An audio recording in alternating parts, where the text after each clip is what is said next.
എല്ലാവർക്കും സ്വാഗതം. ഈ റിവ്യൂ ഇഷ്ടപ്പെടുകയാണെങ്കിൽ ഒന്ന് ലൈക്ക് ചെയ്തും ഹൈപ്പ് ചെയ്തും സപ്പോർട്ട് ചെയ്യണേ. അങ്ങനെ ബാലേന്ദ്രൻ ഗോവർദ്ധനെ വിളിച്ച് ഹോസ്പിറ്റലിലെ കാര്യമൊക്കെ ചോദിക്കുന്നുണ്ട്. അപ്പോൾ ഗോവർദ്ധൻ പറയും, ഞാൻ സുലേജനോട് വിളിച്ചിട്ട് വരാൻ പറഞ്ഞിട്ടുണ്ട്.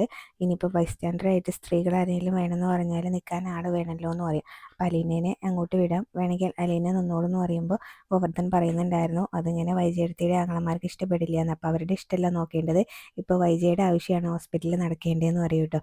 പിന്നീട് അലീനയെ വീട്ടിലേക്ക് കൊണ്ടു ചെന്നിട്ട് അവിടെ എന്തെങ്കിലും പ്രശ്നം ഉണ്ടായോ എന്നൊക്കെ ചോദിക്കുന്നുണ്ട് ഗോവർദ്ധൻ ബാലേന്ദ്രനോട്. അപ്പോൾ എല്ലാത്തിനെയും അടിച്ചിറക്കി വിട്ടു എന്നൊക്കെ പറയും കേട്ടോ. അപ്പോൾ ശിവേട്ടൻ നേരെ ഇങ്ങോട്ടാണ് വന്നത്.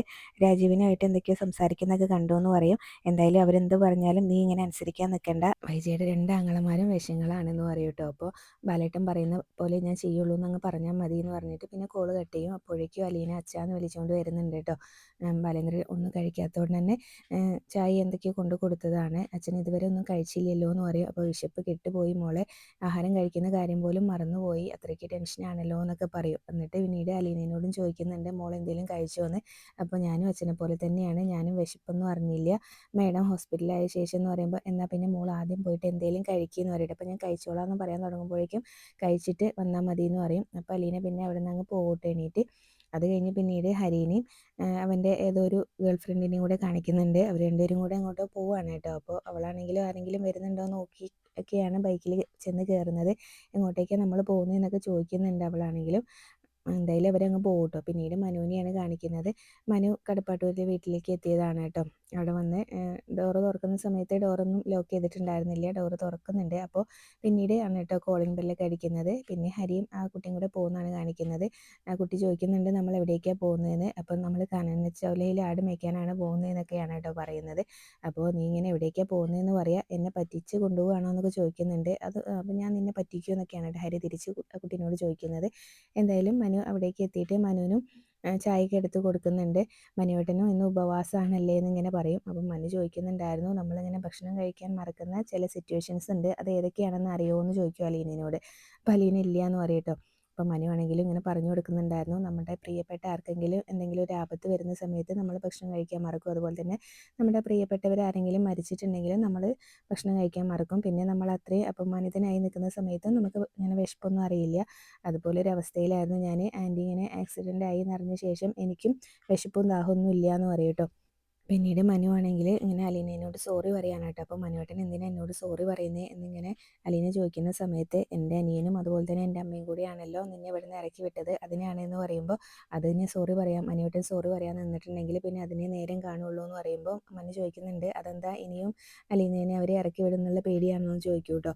അലീന പറയുന്നുണ്ടായിരുന്നു, അല്ലെങ്കിലും ഞാനിവിടെ നിൽക്കുന്നത് ആർക്കും ഇഷ്ടമല്ലല്ലോ, എനിക്കിവിടെ നിൽക്കാൻ അർഹതയുണ്ടെന്ന് ഞാനും വിശ്വസിക്കുന്നില്ല. അച്ഛൻ കെട്ടിച്ചമച്ച ഒരു കഥയുടെ പുറത്തല്ലേ ഞാനിപ്പോൾ ഇവിടെ നിൽക്കുന്നത്.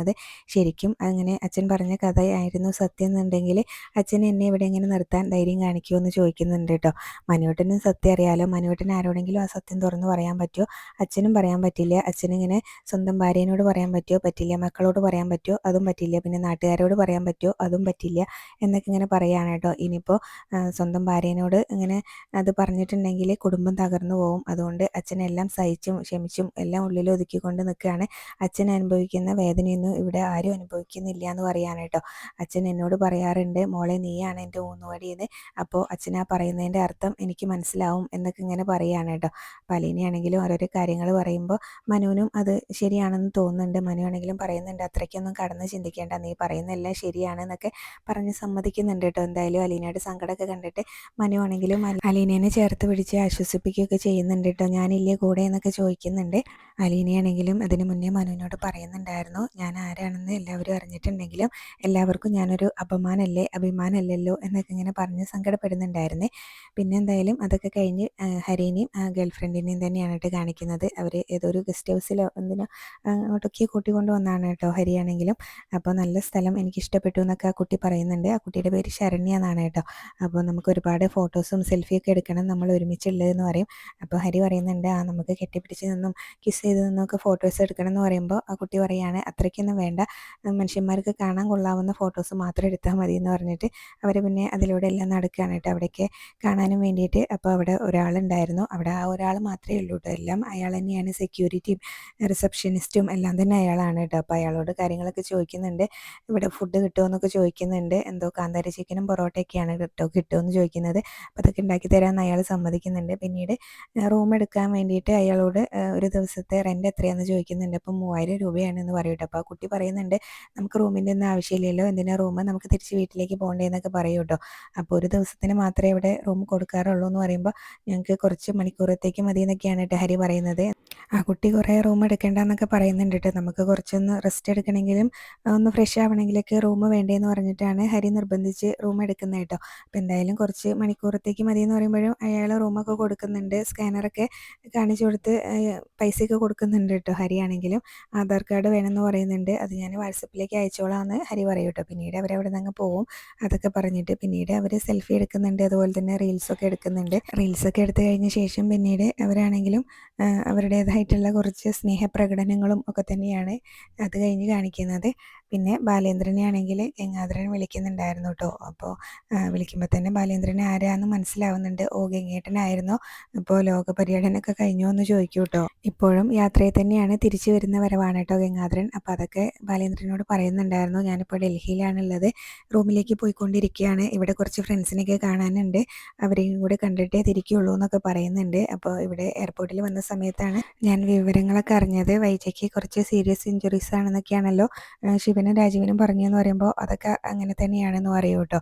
അപ്പോൾ അതുപോലെ തന്നെ ഇങ്ങനെ പറയുന്നുണ്ടായിരുന്നു ബാലേന്ദ്രനാണെങ്കിലും ഗംഗാധരനോട്, ഗംഗേട്ടൻ്റെ പെങ്ങൾ കുറച്ച് ദിവസമായിട്ട് താടകവേഷം കെട്ടി ആടിക്കൊണ്ടിരിക്കുകയായിരുന്നു, അതിൻ്റെ ഭാഗമായിട്ടുണ്ടായതാണ്, ഇനിയും തീർന്നിട്ടില്ല എന്നൊക്കെ പറയും. അപ്പോൾ ഗംഗാധരൻ ചോദിക്കുന്നുണ്ട്, ബാലേന്ദ്രൻ എന്തൊക്കെയോ കഥകൾ അവിടെ പറയുന്നുണ്ട് എന്നൊക്കെ പറഞ്ഞു എന്ന് പറയുമ്പോൾ, ഞാൻ പല കഥകളും പറയുന്നുണ്ട്, എന്താ സത്യം പറയണമായിരുന്നു എന്ന് ചോദിക്കും. അപ്പോൾ ഞാൻ അങ്ങനെയല്ല ഉദ്ദേശിച്ചത് എന്ന് പറയൂ കേട്ടോ. കുറച്ച് ദിവസത്തെങ്കിലും അലീനനെ അവിടെ നിന്ന് മാറ്റി നിർത്തിയാൽ പോരായിരുന്നു, എന്നാൽ ഇത്രയും പ്രശ്നം ഉണ്ടാവില്ല എന്നല്ലോ.